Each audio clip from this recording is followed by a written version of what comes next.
Bonjour et bienvenue pour ce numéro de rentrée des Minutes Produits en compagnie aujourd'hui de Benoît Triou avec qui nous allons parler de grandes valeurs européennes. Benoît, bonjour. Bonjour Bogdan. Vous allez bien? Très bien, merci. Alors vous étiez venu début juillet et vous étiez optimiste pour les actions européennes. Oui. Donc vous avez eu raison. Donc vous êtes content? Plutôt content. Et bien justement, on va voir ça en image avec Isor Dufrotet qui nous fait justement un point sur les actions européennes depuis le début de l'année et surtout durant cet été. Isor, c'est à vous.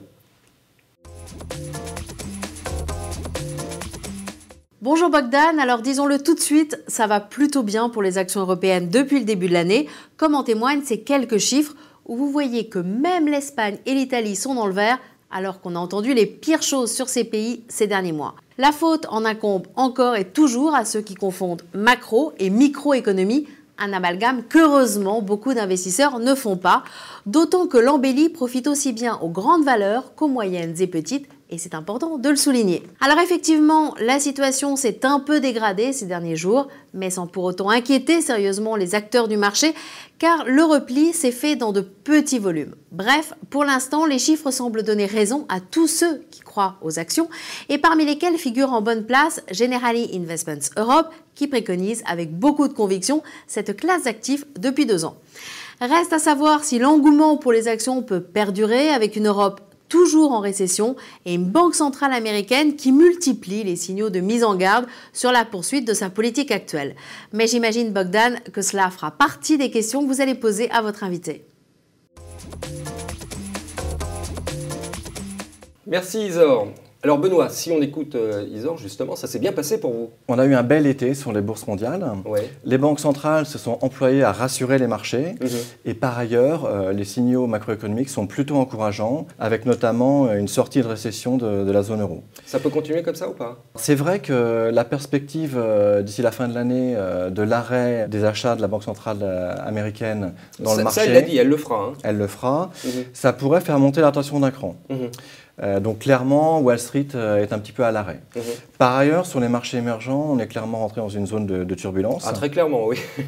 La bonne nouvelle, c'est que dans ce contexte, l'Europe devrait tirer son épingle du jeu. Et aujourd'hui, dans un contexte où on devrait avoir des bonnes surprises sur le deuxième semestre, avec une reprise de la croissance, c'est très clairement l'Europe qu'il faut jouer. Et ça tombe bien puisque c'est la zone que vous privilégiez, puisque vous gérez les actions européennes. La question est de savoir maintenant, c'est est-ce que vous allez reprendre les thématiques qui vous ont porté sur le premier semestre, parce que vos performances sont très bonnes. Est-ce que vous allez les appliquer pour le second semestre?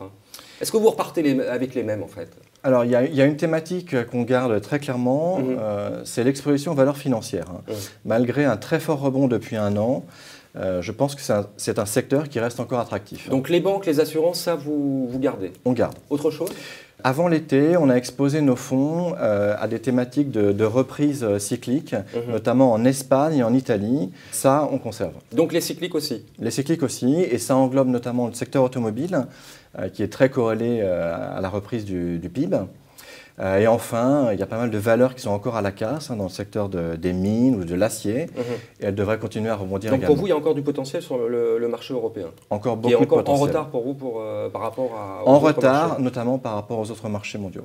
Alors Benoît, lorsque vous étiez venu début juillet, vous m'avez parlé de la grande rotation. Est-ce qu'elle a finalement lieu, cette grande rotation? Le fait que la nation institutionnelle sortent des actifs obligataires pour acheter des actions, cette grande rotation, elle a lieu, et notamment vers les actions européennes. Vous parliez de l'application de ces thématiques, vous changez de thématique sur le second semestre. Comment ça se traduit dans vos fonds, puisque vous avez 3 fonds hein? Dans le fonds français Général Investissement, sur le secteur financier, on va être positionné sur AXA. Sur le fonds Eurozone, Generali Euro Action, on va être positionné sur Unipol, qui est un assureur italien. Et en revanche, sur le fonds diversifié, qui s'appelle Generali Ambition, on va faire varier l'exposition à actions. Donc ça va être la flexibilité qui va faire la différence. Exactement. Benoît, merci beaucoup pour toutes ces explications et ravi de vous retrouver pour cette rentrée. Merci Bogdan. Voilà, merci. Juste avant de nous quitter, je vous rappelle très vite le nom des 3 fonds investis à des degrés divers en actions, en grande action européenne, gérés par Benoît Triou. Il s'agit de Generali Euro Action, Generali Investissement et Generali Ambition. Merci de nous avoir suivis et à très vite.